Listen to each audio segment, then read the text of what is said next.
One ahead, Mum. Let's have a mark.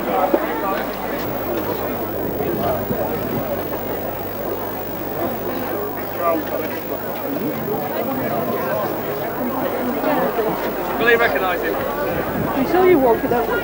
I said you were. Steady hands. So, it's something you're right. Very good. Right, Chris.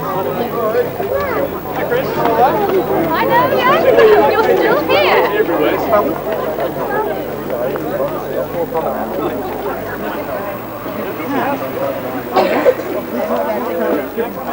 Glass in the loosest possible section.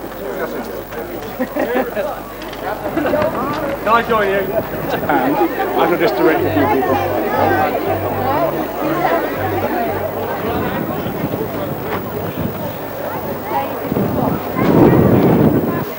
You have a slight problem with that, don't you? Says we're Yeah. Stay with me last time. Leave that off.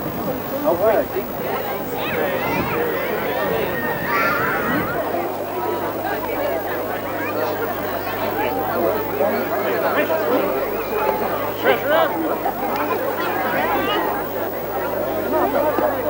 Take a copy of Pageants in the mood. Pretty good. That's it.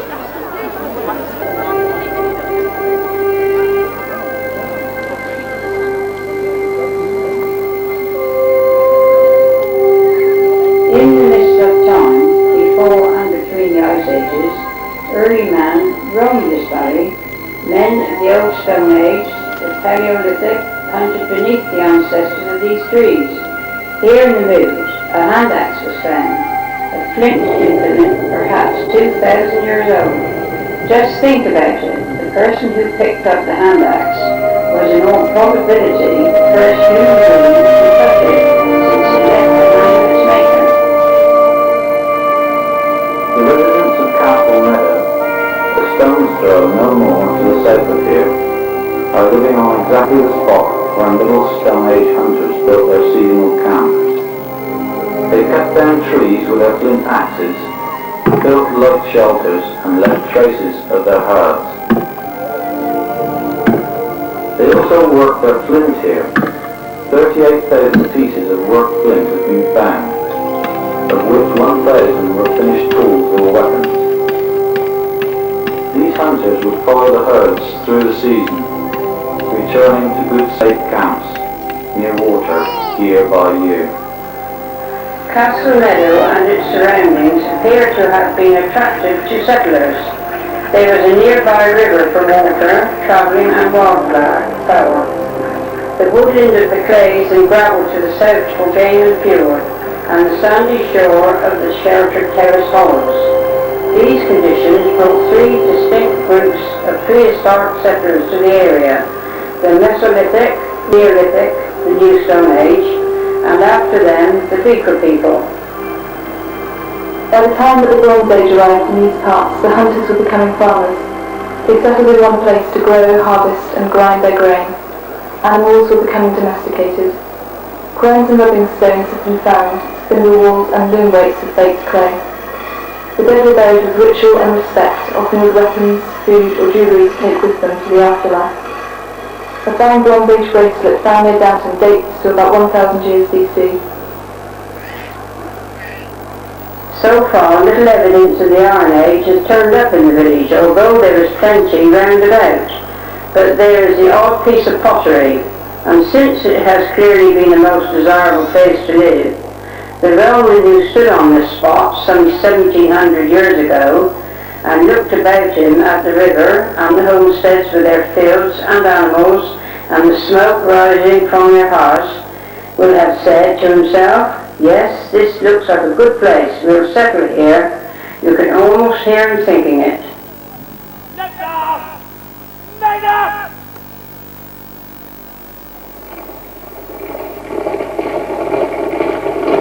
British government for well over 300 years, longer than the British government in India. Even in Downton Pageant, so large. Downton became a civil area, and much of it used for grain production, the army, and irregular settlements were replaced by more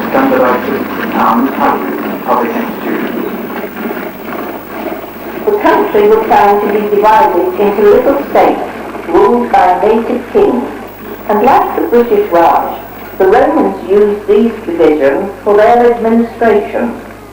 Downton was administered from Winchester, then called Benter, and the whole area, which included parts of Hampshire, Wiltshire and Somerset, was known under the old name of Belgai.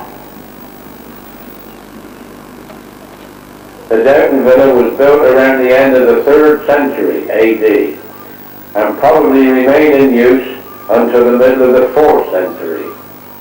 Very much like the villa at Rockbourne, which flourished at the same time.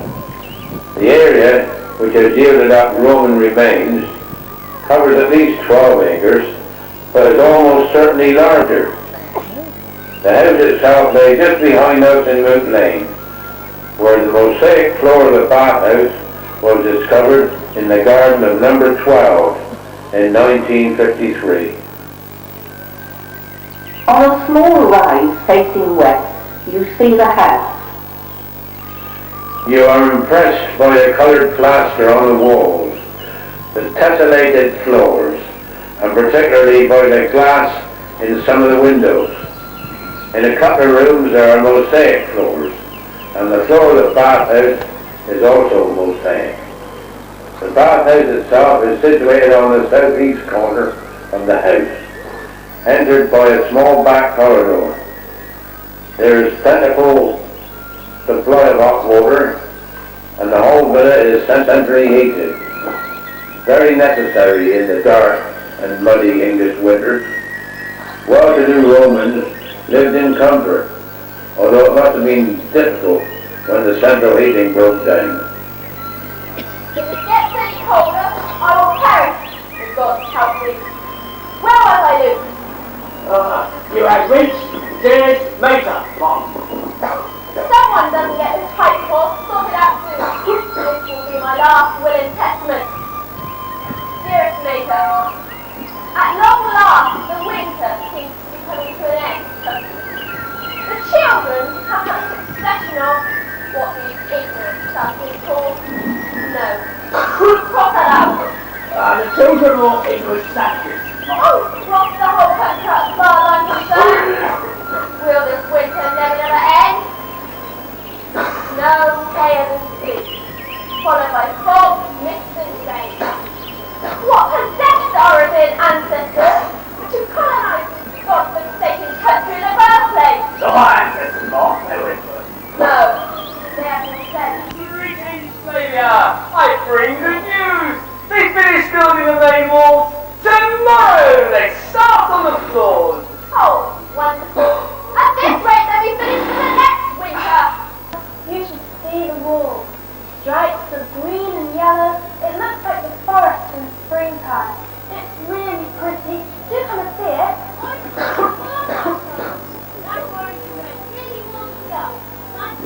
Yes. Luke and I are writing to Granny. Mom, did you remember to get someone to see to the flue in the high court? This heating is not working properly. What you need is a little more exercise, I'll think. We're not in Rome anymore, you know. You have to run around to keep warm here. Oh, put me down. Not in front of Luke. Oh, he's used to it by now. Aren't you, Luke? Yes, indeed. Quite used to it. I don't believe it. I really don't believe it. Don't get up with that, Major. Only this year. Yes, but here I am, trying to write a cheerful message to your grandmother back home, so that she won't worry about the thoughts stuck out here in the back and beyond. Tell her the good news. The farm is doing well. We now have 20 acres. We have a good homestead here. I know. Life is peaceful. Yes. When was the last time we had a raid? When was the last time we even heard of the barbarians? I can't remember. Exactly. We have a good home here. Look how strong and healthy our children are. This, truly, is our home. The Roman Empire did not collapse in a huge cataclysm of war and barbarism. Rather, there was a slow decline following the loss of the legions, as they were recalled to defend Rome. There were periods of peace and prosperity, but gradually the civilization that had seemed so secure after 300 years eroded.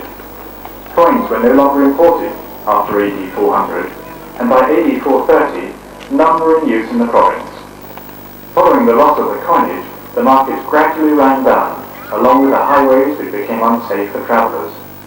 Between AD 446 and AD 454, Ambrosius, one of the last patrician Roman Britons, addressed a final appeal to Rome for military assistance. I beg you to listen to the groans of the Britons, for the barbarians drive us into the sea, and the sea drives us back to the barbarians. It went unanswered.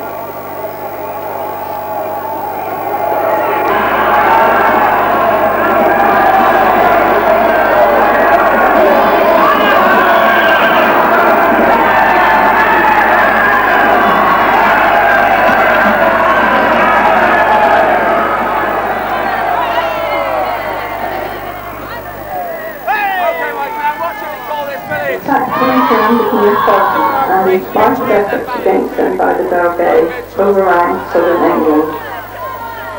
Chronicle for the year AD 519. This year Surdus and Cernus obtained the kingdom of the West Saxons, and the same year they fought against the Britons, where it is now named Surdusford, and from that time forth the royal offspring of the West Saxons reigned. On the 70-foot high Hurford-Jones hill, disputes were settled and criminals sentenced to be punished by a court of 10 dames, which was presided over by an earl, assisted by the bishop. On either side of the terraces are two hills, named the Hill of Judgment and the Hill of Execution. I have a great regard for the honourable and worthy family of Cernic. I do not feel that our ton is in a sufficiently elevated position to add lustre to their name. In what was the suggestion of the learned Earl was saying the name of our new settlement? After his own family, perhaps? It was so forward in the battle of Surdusford. If that is intended to be a slur on the fact that my clan were on the left side of the battle and not on the right, where his berserkers were assembled. In the thick of it, as I remember. We shall settle now who is best able to manage their weapons, if it pleases honourable and worthy day.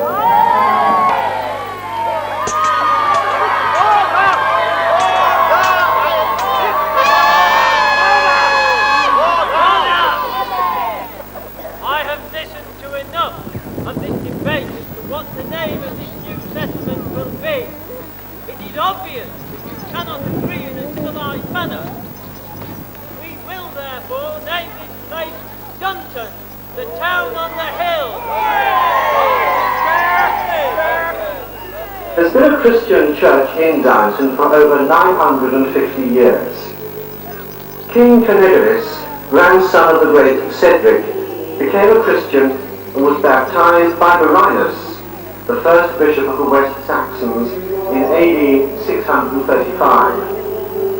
It was he who founded the church in Downton dedicated to St. Lawrence, and this was consecrated by Marinus in 638.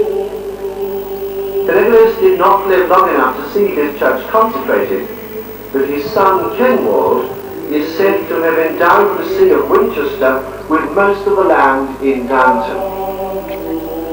The late 8th century is the earliest time from which the cathedral church can said to have been endowed with Downton. This began a connection with Winchester that lasted for many centuries. There is now no trace of the wood and wattle Saxon church. The Normans replaced it with a stone church of their own. Downton is recorded in the Book of Winchester, the great survey that William ordered to be made 20 years after the conquest. By the 13th century, it had become known as the Domesday Book. 1100, recorded in the Book of Winchester for Wessex. You Ascot, who holds Downton? Correct. In the time of King Edward, it paid geld for 100 pies less 3. And 2 of these hides are not the bishop's because they are taken away with the 3 from the church and taken out of the hand of the bishop at the time of King Canute. Oh, sit down, boy. Well, Ralph, what is a hide? A hide was back in Leicester. Of this land, 30 hides are in demesne. William, perhaps you can enlighten us. What is the meaning of the word demesne? It's the land done by the Lord for their use. And what does the Lord do with his other lands, Walleran? Elected as his tenants, sir. To his tenants. Yes, Walleran, thank you. Now, can you tell me how much hand is held by your fathers, William de Reos? What was I, sir? Ralph? 5 hides, sir. Walleran? 5 hides, sir. And Scott? 2 hides and 1 half, sir. Now, Edwin, perhaps you can tell me how much land is held by the church?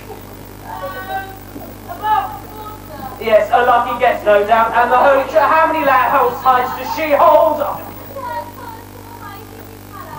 That is so. When Bishop Walcheren first received this manor, it was worth £80. What he now has in military tenure is worth £23, and what the church holds is worth £3. If you do not remember anything you have learned, just try to remember what you have it. This is good land. It is your land, and if well cared for, it will serve you well. If you neglect it, you do so at your peril. Do you hear me, Edwin? Oh, I hear the bell. You are dismissed.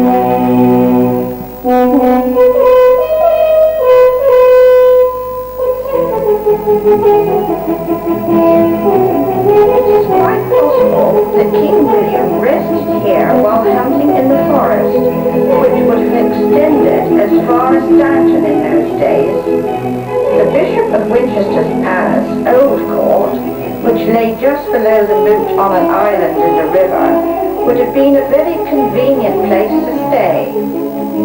Hunting in the forest proved fatal for one king of England, King William Rufus, the red-faced son of the Conqueror, was killed by Sir Walter Tyrrell while hunting a few miles from Downton. And he thought that this was a judgment on him for his vigorous afforestation. It was said that he raised villages and even churches to improve his comforts. Others say that it was a plot of the father Sir Walter Tyrrell. Or of the king's brother. And others that it was just an accident. As if the violent death of God's anointed sovereign could be an accident. The truth will never be known, but there is a stone raised at the spot called the Rufus Stone, and it bears these words. And here stood an oak tree on which an arrow, shot by Sir Walter Tyrrell at the stag, glanced and struck King William II, surnamed Rufus, on the breast, at which stroke he instantly died on the 2nd of August, 1100. King William II, surnamed Rufus, being slain as before related, was laid on a cart belonging to one named Purkis, and drawn from thence to Winchester and buried in the cathedral church of that city. That the spot where so memorable an event happened might not hereafter be forgotten, the enclosed stone was set up by John, Lord Delaware, who had seen the tree growing in this place. Wisely, Sir Walter Tyrrell did not wait to see if his version of events would be believed, and immediately fled to France. And in 1831, the Lord Lieutenant of Hampshire was still paying an annual fine to the Crown for allowing the traitor Tyrrell to escape by passage over the River Avon and between the hills into Dorsetshire.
25 years of peace under King Henry I, until he overindulged in the dish of lampreys, a well-known aphrodisiac, and died. He left 21 children, quite enough to ensure the succession, one would have thought, but only 2 of those were legitimate, and only Matilda was alive. She claimed the throne, but so did her cousin Stephen, who was a grandson of the Conqueror and a man.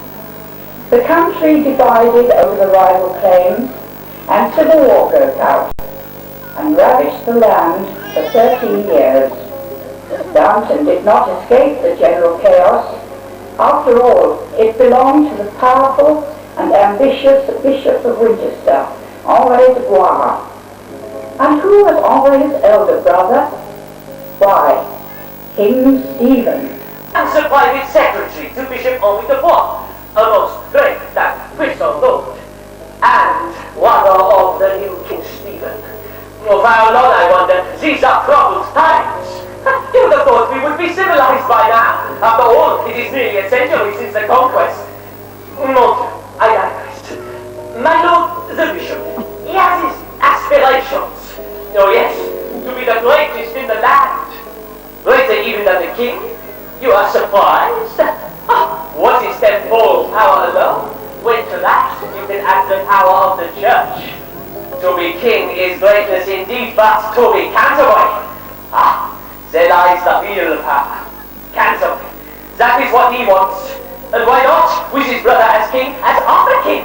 What ambition could not be within his grasp? What? Would you trust your brother in these times? Only a fool would do so. Brother fights against brother, father against son. This country will soon be soaked in blood. And as for you, you may get out of my sight! My lord the bishop, he is not well. I have left him in his chamber in order to give him time to recollect himself. Perhaps some reflection and prayer. And what are you staring at? Like a wave-faced milksop! You can get out as well! He is very angry. But who can blame him? This is righteous indignation. What has he done for this Stephen? He died supporting the country. He persuaded his brethren, the bishops, to support the king. And then there were the castles. I forget the castles. Strong enough. How can one tell? It is usually by treachery that these places fall. There is plenty of that about. We came back to Downton yesterday. Henri and his nephew, you. I have never seen my lord so angry before. Never have I seen anyone so angry before. We were in London at the Cathedral Church of St. Paul's. It was in the middle of the ordination ceremony, the most solemn part of the Holy Mass. One's thoughts are uplifted towards the mysteries of heaven, and for a moment leave the troubles of this earthly struggle behind. He starts, he colors, and then he is in the middle of conducting the Holy Mass, and he leaves the altar. Mon Dieu, their faces! One moment the music, the incense, and the prayers, and the next, only striding down the aisle, uttering such curses that I wonder if we have to be struck dead before he leaves the building. But there is no lightning. God has turned his back on this godless land. Now, you can guess what has happened, no? Stephen has given Canterbury to another. After all, they are brothers. You can guess what has happened. While Henri was safe on his knees in St. Paul's, Stephen rallied the bishops to Westminster and to elect their new archbishop. Heavens! It was awful. The castle lies below the old Saxon meeting place, on an island in the river. We are building great ditches. We should be safe.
laid our gas on a list, one leaf from this list. Jail at the sponge net. At least, I see this sponge. God's gift. That's so. The castle became attached to the garden of the Bishop's Palace Old Court for some time, but eventually it became derelict and disappeared. An ancient map of the area, drawn up in the 18th century, mentions Castle Ruins. Today, nothing remains. It is only remembered in the name of a small crescent a few hundred yards away, Castle Meadow. The tax roll for the second year of Henry II's reign in 1156 gives some idea of the devastation caused by the Civil War. Over 1/3 of Berkshire and Gloucestershire and 1/4 of Wiltshire were officially described as wasteland.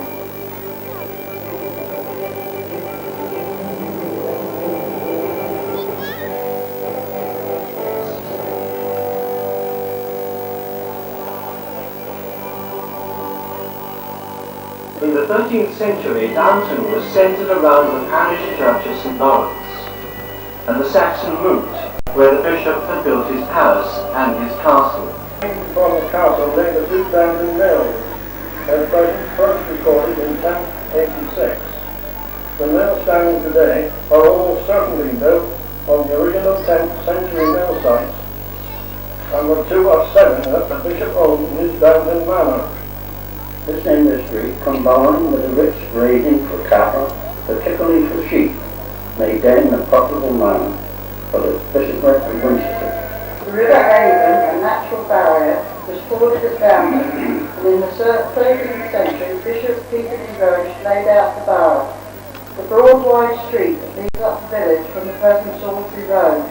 The crossroad of the new 13th century town lay outside the White Horse Hotel, where the London Highway crossed the Weymouth Road. The Borough Cross still stands there, as it has for the last 700 years. During this mild and fertile century, the church grew very rich, and all over the country, religious buildings were being improved. At Salisbury, 6 miles north of Downton, it was decided to build a new cathedral to the glory of God, dedicated to the Virgin Mary.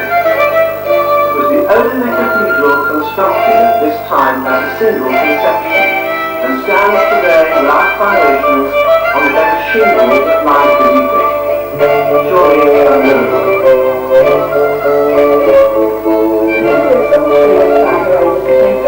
And roughly became the main town for the surrounding villages. In 1334, the spire was added, reaching 400 feet into the sky and was visible from the hills surrounding Downton, in the daily reminder of the faith and vision of those medieval workmen. The cathedral is a repository of many treasures, but one of its greatest must be the original copy of the Magna Carta, signed by King John at Runnymede, and brought to the city by the William Earl of Salisbury in 1225. It is said that the reason that the Magna Carta was brought to Salisbury, rather than elsewhere, was the reputation of Elias D. Deran, who was known to be one of the few honest churchmen in England. King John visited Downton on 4 occasions between 1206 and 1215, the year of Magna Carta. There is no evidence that he had a hunting lodge in the village, and it seems probable that he stayed at Old Court Palace with the bishop. In fact, he stayed there so frequently that local tradition has it that Old Court used to be known as King John's Palace. What the bishop thought this is not recorded. She also relates that the royal head was engraved that graced the front of the White Horse Hotel in the borough, came from Old Court, and are those of King John and his 7th wife, Isabella of Anglesey. Have a look the next time you pass the White Horse. The heads are set into the north wall and bear the date 1225. However, it is well to point out that the head of the king bears no resemblance to his effigy on his tomb at Worcester Cathedral. Perhaps he was younger,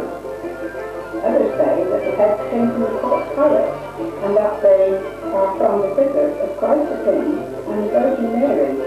But they were always rosy off, and think of the damage they did to the throne form. Exactly so. However, because of this refusal, the king was angered and sent 5 officers to the village to see how to punish these disloyal subjects. Well, it was consternation when news of this visit became known. When the officers arrived, they found the village in an uproar. Boys were trying to pull down the houses with pieces of string. Some girls were attempting to catch birds by putting salt on the stone. Others were downing eels in a bucket of water. And at night, the villagers dragged the pond with a bucket so that they could pull out the moon. It was quite obvious from the officers that these people were so simple that they were not worth the effort of punishment, and they duly reported back to the king. The king was no fool, and recognized this as the simplicity of the countryside, the simplicity of the fox, for example. He reported that he laughed after the tale and forgave the villagers for their joke, calling them the wise fools of Downton.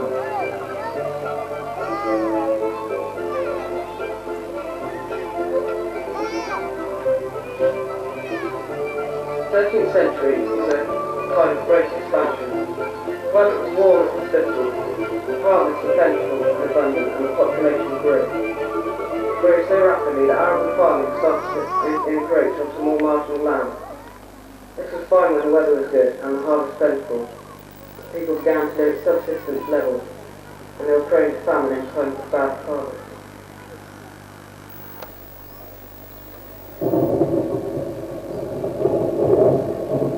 Year after year, the harvest failed, and people began to starve. Famine crept over the land, and in its wake came pestilence, the plague, the Black Death.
In the year of our Lord, 1349, the hand of God struck the human race with a certain deadly blow, which beginning in the southern region, passed into the northern.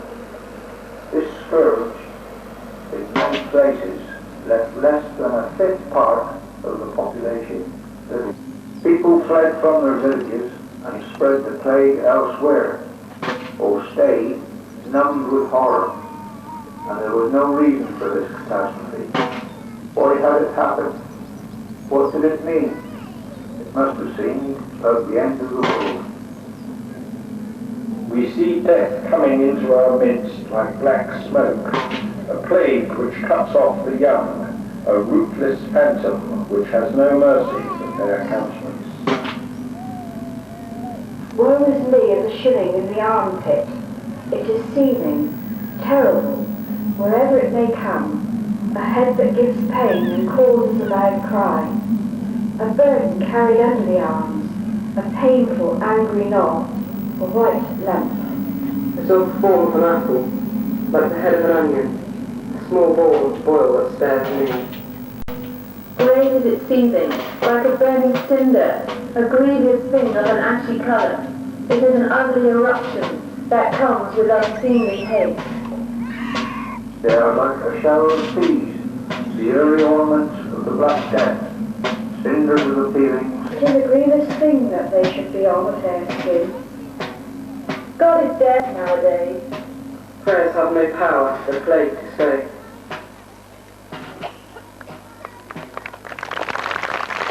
Were abandoned throughout Europe as famine and plague decimated the inhabitants. To make matters worse, England and France were locked into the 100 Years' War.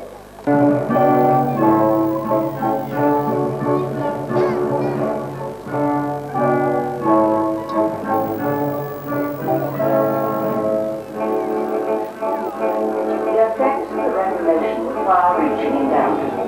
In the 15th century, the bishops of Winchester had granted leases of demesne lands at fixed rates. During the Reformation, these fixed rates were established as invariable, and the manor became progressively of less and less value to the bishops. Even though the rates were declining in real terms, there were still one or two attractive properties that could take the eye of a parsimonious monarch with a favourite to please. That was Parsonage Farm, which was a very desirable property in 1581. Now called the Manor House, Parsonage Farm was probably built as a hall house in the early 14th century. The priests were attached to and visiting the church of St. Lawrence, behind which it lies. How the Queen of England found out about this useful gentleman's residence is not recorded, but in the 18th year of her reign, her eye alighted on Downton, and with characteristic forthrightness, she wrote to the college. They were horrified to hear that she desired she be granted a beneficial lease of the parsonage, so that she might transfer it to one Thomas Weeks, a clerk to the Privy Council, and one whom she wished to favour. It was followed rapidly by the Earl of Leicestershire recommending a compliance with the Queen's request. He did not need to point out that non-compliance would be an act of treason. With my hearty commendation, you shall understand that the Queen's Majesty and the special favour and right good deserving of Mr. Weeks, Clerk of Her Majesty's Council, has brings to you and your company for lease. Or a lease in reversion to be made over to myself, and so to be made in like sort to said gentlemen. Why, if Her Highness had not written, both myself and others of Her Majesty's councillors have themselves favour of the gentleman, knowing his worthiness and well deserving. Clerks of this college, I confirm the lease to your Highness. Ah, but for how long? For 40 years, the property and regularly landed in Captain Wiltshire. Excellent. Most satisfactory. There is more, Your Majesty. Oh, what can they say? They want you not to ask us to provide property and trustworthy rents again when they put it that way. Oh, today indeed. And how is it worded? It is your most humbly desire and beseech your most excellent Majesty, oh good, by your Majesty's princely affection, towards the maintenance of learning, oh very, very good, very adversary. Although the covenants contained in the lease restricted it to Mr. Weeks or his yearly tenant, the parsonage rapidly passed to another family with even greater favour at court than Mr. Weeks. Sir Carew Raleigh, the brother of the famous Sir Walter, settled at the house and his family lived there for the next 200 years. They were members of Parliament for Downton, and it is certain that Sir Walter visited them here. His picture hung in the great parlour and was commented upon by John Aubrey, who wrote, The great parlour at Downton at Mr. Raleigh's is a good piece, an original of Sir Walter Raleigh, in a white satin doublet, all embroidered with rich pearls, and a mighty chain of great pearls about his neck. The old servants tell me that the pearls were near as big as the painted ones. It is not known whether Her Majesty slept at the Manor House. Probably not. She is reputed to have slept at so many houses that she probably did not find time to lay her head in Downton. However, it is possible that she visited on her way to view the great new house at Bramley. A final word on Good Queen Bess. There was a mansion called Barker Park that lay on the northern outskirts of the village. When Queen Elizabeth was only 6 weeks old, she was taken to stay at the house. Unfortunately, she died shortly after they arrived. Fearing for her head, her nurse rushed to the village and stole the first red-headed baby that she found. Hardly an easy thing to find in such a small place. Yes, it was a boy, a natural mistake under the circumstances. And this explains why the Queen never married and her love and knowledge of Downton. I've never heard that nonsense in my entire life. When Barford Top, later Barford House, was pulled down after the disastrous fire in 1815, the old cellar yielded a small coffin containing the bones of a small female baby. In 1677, Charles II granted, by legislation to Charles heir and his heirs forever, authority to hold 2 fairs annually in Downton. The profits from the fairs were to be used by Sir Joseph Ashe and Henry Eyre for the purpose of providing a grammar free school. The school was begun in 1679 with the instruction of 12 poor boys and held at the Borough Manor in South Lane, now called the Courthouse. We now call a halt to our story and invite you to revisit one of these fairs.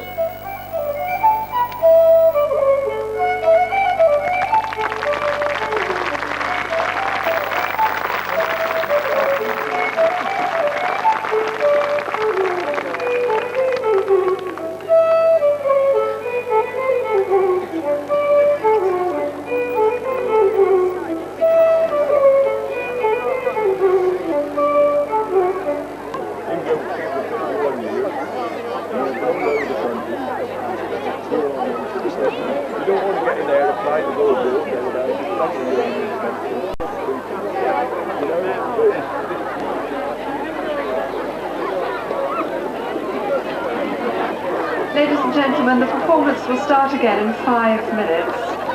If you can collect your various children, it would be a help.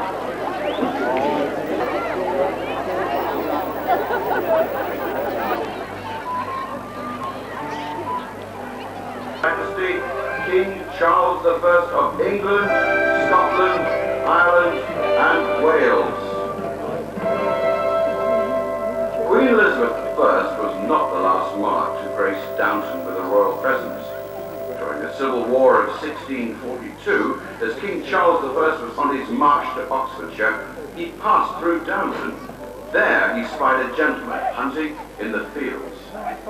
Pray, who is that gentleman who hunts so merry this morning whilst we are obliged to fight for our crown?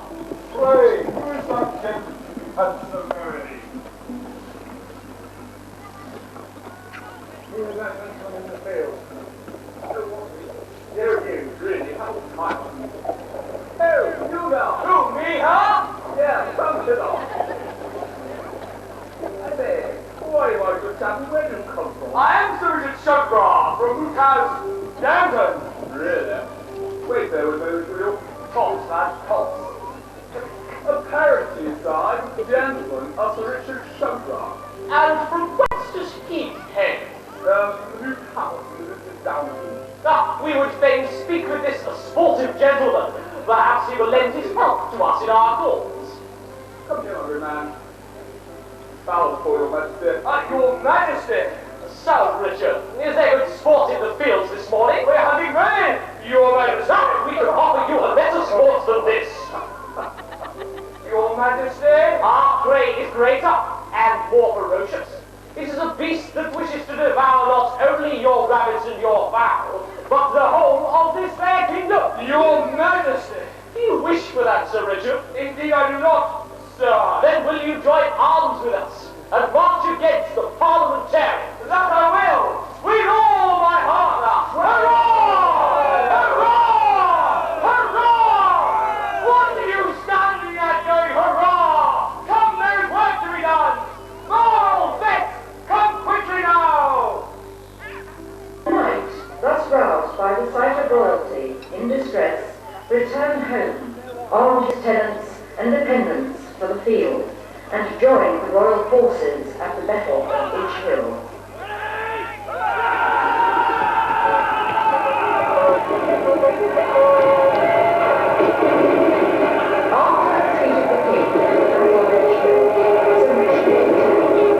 Downton was now a battle country market town with little interference from outside, only occasionally marked by the great events in the world beyond. In 1636, the householders in the borough complained of the regular flooding from the River Avon, and sailors and small boats were the only way to travel up the borough.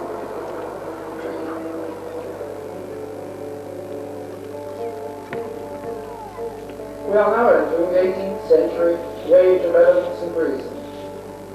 In 1695, a City of London banker, Sir Charles Duncan, bought Barford Park Estate and built himself a mansion in the classical style. Situated on the northern outskirts of the village, Barford House was as fine as any in the county. Indeed, one guest was to write Barford House. Of all the noble seats that I have seen in any of my rambles, I do not know of one that for external beauty, situation, and all other conveniences is to be compared with this house. Some of the Duncans' vast fortune, the greatest private fortune in England at that time, passed via his heirs to the Boomery family of Longford Castle, 3 miles from Downton, who became the Earls of Radnor in 1765. As the Root House, pleasure gardens were laid out in the latest romantic fashion along the ruins of a Norman castle, or perhaps the site of ancient Saxon earthworks. The principal feature of the garden were the fine beech, elm and yew trees, and the grass amphitheatre which led down to a clover leaf pond. January 29th, 1791. Married this day Thomas Snelgrove to Elizabeth Bloomer Thorpe.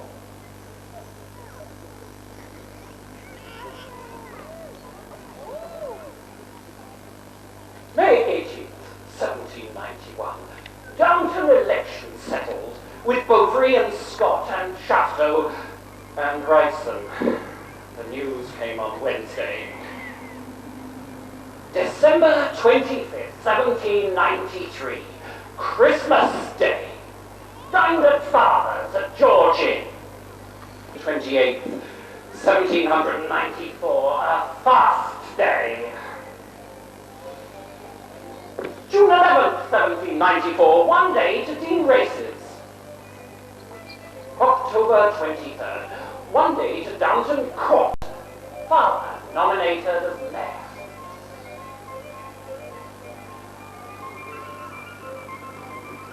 1795, January 27th. Water risen.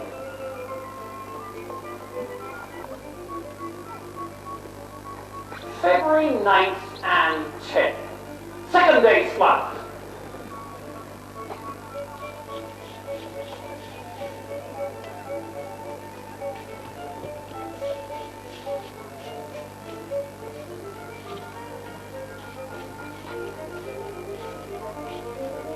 April 30th, Father chosen mayor.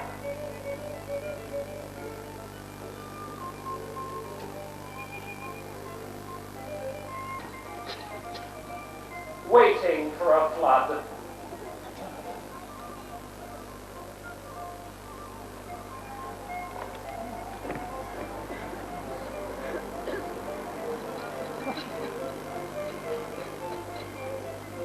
February 4th. Done nothing. High water.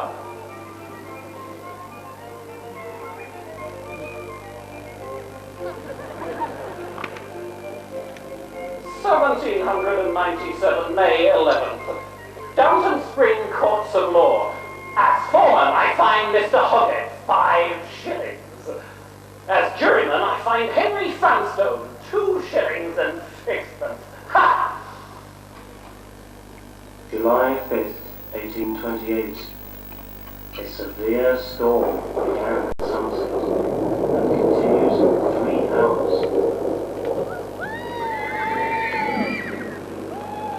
It is recorded that great damage was done in the neighbourhood. All the rooks killed by hailstones in Barford. 802 panes of glass were broken. scarcely a casement escaped in Downton. The damage was estimated at £10,000. Claims for relief of £7,254 were sent in. A subscription of £4,000 was raised in Sarum. Thomas Snellgrove's daybook continues with very limited entries until 1820, when it appears that he himself was Mayor of Downton. Britain, in his book The Beauties of Wiltshire, noted the decay of the office. The old story that I have often heard, half a century back, was that the privilege of the Mayor of Downton is this, that when he saw 3 pigs rolling in the mud in the borough, that he had the right to whip up the middle and lay down in his place. This proves, I think, that in public opinion, his privilege is very insignificant. Large stove in the big tub and the duck behind the door. If I only could get out of that old duck, I'd never go there anymore. Chance a friend was passing by that'd been my friend before. He found me out of that old big tub and I'll never go there anymore.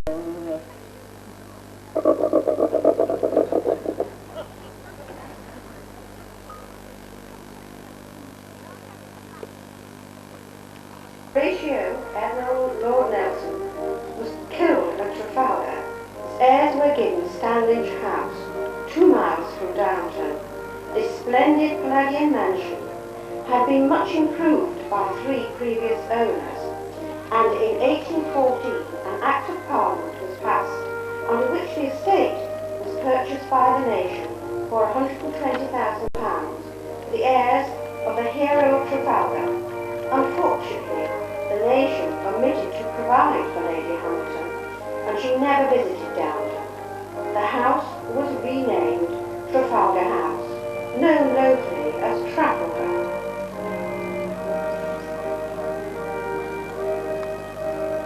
The ancient borough of Downton was a borough by prescription and not by charter, which means that the customs and traditions attached to it continued long enough for them to attain the force of law. The numbers were painted on the front of the houses, that when legal disputes became bitter or costly, it was not difficult to add a painted number. Or obliterate, or alter it in some way. Early in the 19th century, the Earl of Radnor had stone blocks made with inscribed numbers built into the walls of the houses. This can cause confusion today, where the number of a house in the street is nothing like the burgage number. Downton had become a pocket borough, and it was the power of electing the 2 MPs was in the pocket of whatever wealthy landowner had bought the burgesses for this purpose. All they had to do was to fill the appropriate house with all their own supporters at election time, and the Parliament seat was theirs. Downton, in the county of Wiltshire. Of course, the thing cannot be defended, but I'm sure it was the most comfortable seat. Downton did not survive the 1832 Reform Act. The right of representation was swept away from 56 Rotten boroughs, including Old Sarum, which returned 2 MPs for a town and had never happened. The Act itself caused a political crisis, and when defeated in the Commons, the government went to the country. The new House of Commons passed the bill that the law was rejected. The Senate had intended to raise taxes again, but the peers who opposed it withdrew.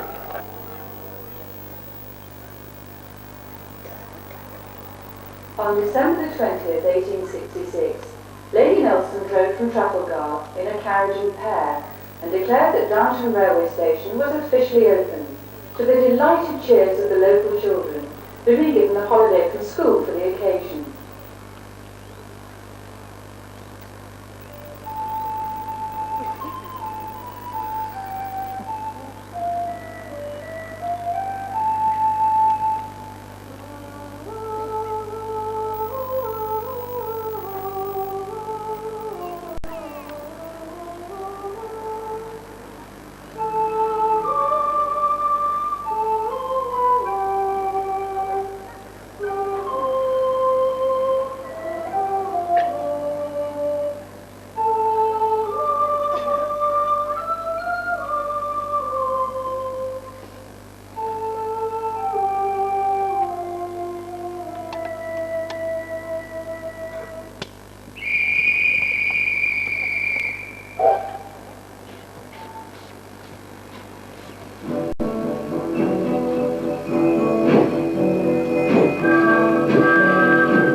200 yards below the Pile Bridge, across the River Avon. When the track curved to the left, something went badly wrong, and without warning, 7 of the carriages left the rails at 70 miles an hour and plunged 12 feet down a steep embankment into the meadow below.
Help arrived.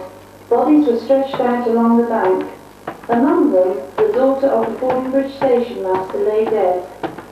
The 41 seriously injured were ferried to Salisbury Infirmary, or to the nearby college. By the next morning, the death toll had risen to 5, and the tragedy was declared the worst of its kind. Balmoral, June 4th, 1884. To the Chief Surgeon, Salisbury Infirmary. We have been very distressed to hear of the recent terrible railway accident at Downton, and are very anxious to hear ourselves how the poor sufferers are progressing. Victoria.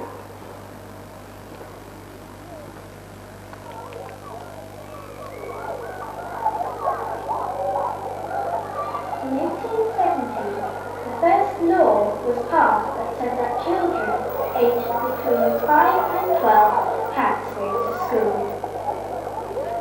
School log, January the 30th, 1891. Parents no longer pay a weekly amount for each child.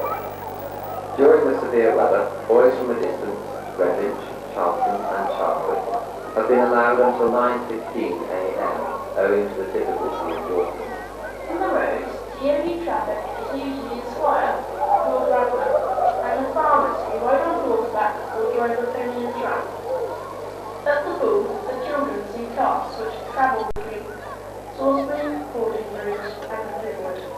Sometimes these are pulled by oxen. There are many farms around Downton. On most farms there is a pond, a pump, a well, and rain barrels to catch the rainwater as it runs on the roof. The postman is a welcome visitor because he walks around the cottages and farms delivering letters and telegrams. He tells everyone the news. The attendance this week has been very poor owing to the number of boys at work. June the 30th. 4 boys away at work, George Eliot being employed underage. July the 4th. George Eliot still at work. November the 28th. The attendance this morning is very good considering the weather and the distance the boys have to come. There is no playground, so we can play outside in the road or in the field. There are no school dinners, so most children go home for dinners.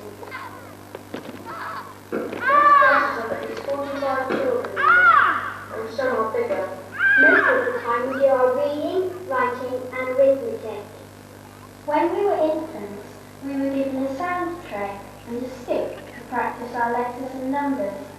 After Standard 1, we were given a slate and a slate pencil, which makes a horrible noise after glass lights. Children should be seen and not heard.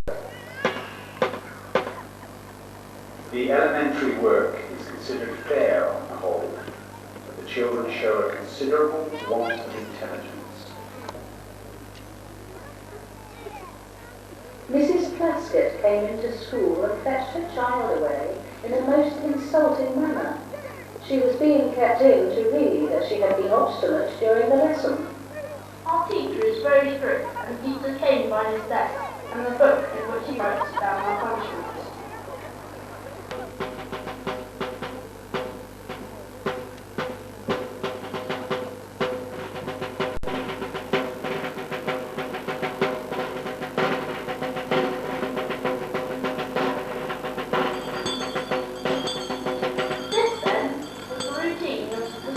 Downton in 1891. The children of the time would still recognise song lessons.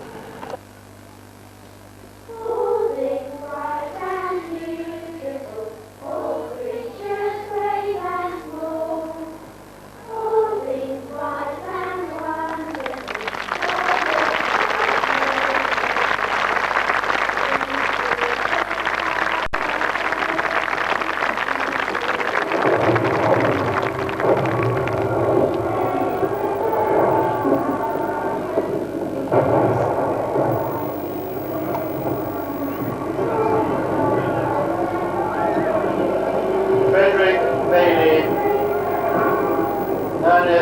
Bachelor, Reuben Bachelor, Charles Bishop, Edward Bonvalot, Ralph Bundy, Bob Bundy, Whittaker Coombs, Aubrey Dickinson, Prince Eastman, George Eliot, George Forder, Evelyn Graves, William Gunston, Arthur Hayden, George Hobbs, Geoffrey Hunt, Arthur Jolliffe, Arthur Keeley, William Kingsbury, Percy Moody, Frederick Moody, Alfred Morgan, Walter Moland, William Mitchell, Albert Musselwhite, Frederick Newman, Reginald Nicklin, Harry Noble, Albert Patience, Arthur Stewart, Ernest Smith, Harry Senior, Albert Shepherd, Edwin Swanborough, Arthur Swanborough, Harry Viney, Harry Winton, George Wyndham. Fragile peace after the First War barely lasted 20 years, and in 1939 a second terrible war engulfed the world. 78,000 people were evaporated at Hiroshima. 38,000 people were burned in the accident. 800,000 people died in the siege of Leningrad. 6 million Jewish people were murdered in the Holocaust. In Britain alone, 270,000 servicemen and women were lost. 60,000 civilians were killed on the home front in German areas. 1,400,000 Londoners were made homeless. Downton was spared these horrors. There was no blitz here, although there was great excitement when 2 landmines fell on Barford Park Meadows. But this war involved civilians much more directly than the First World War, and it was one that turned the rural life of England upside down. moving from one part of the country to the other. Families were split after children were evacuated from the dangers of the cities to the countryside. And in Downton there was soon another factor that altered village life considerably: the arrival of the Yankees.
Which brings us back to where we started our story, with the discovery of the Roman villa, as those council houses were built.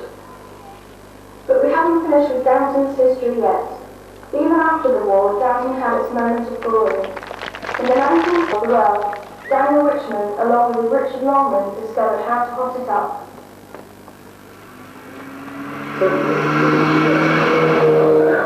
And the villagers became used to the sound of cars racing up low hills late at night. Just testing.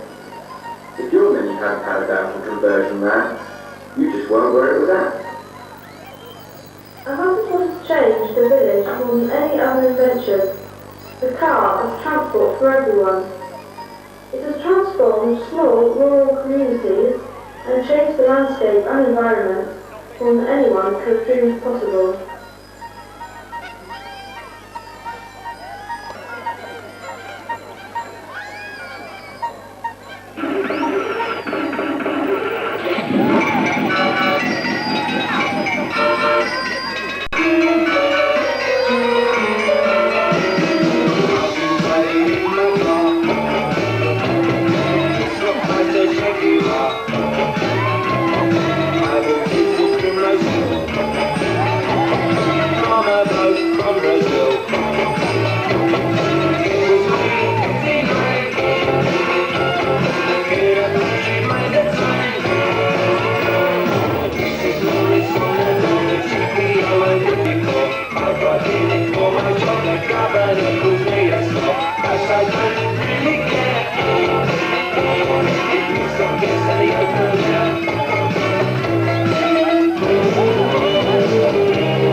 pretty fuzzy hill. I drove a lonely pretty back. I had a lot to eat. Stop us something down the bank. You miss them, what could I say? The tires were a little worn. Well, okay, I could have sworn. I like driving in my car. I'm satisfied I got this far.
Thank you very much indeed.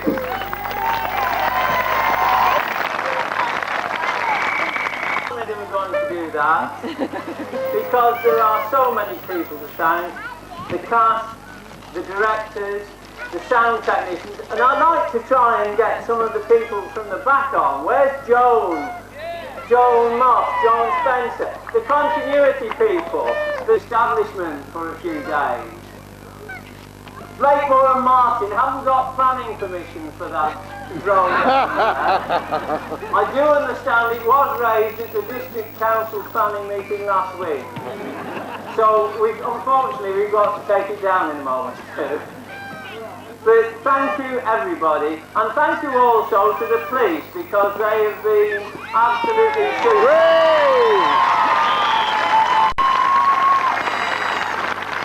Can't say well. Well done. They've really been brilliant. So many people to thank, but we couldn't have performed the pageant without a script. And Miranda wrote the script. They said it couldn't be done, we proved it could, and Miranda, I've got a little present for you. No, it isn't. You're a wonderful lady.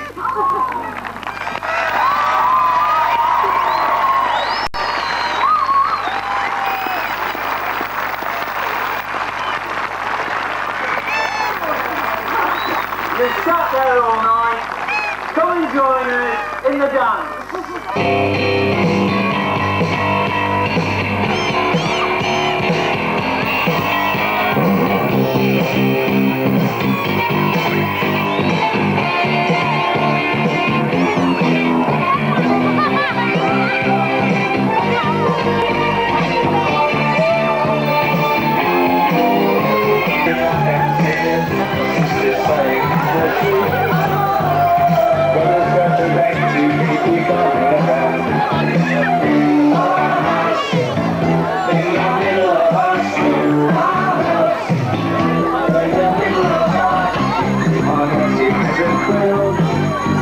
There's always something happening, and it's usually right now.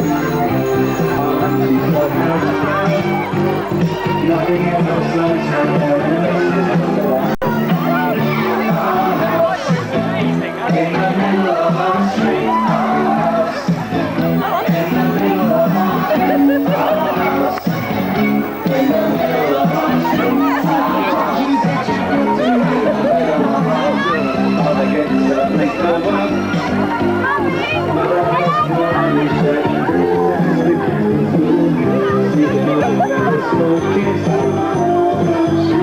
But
in your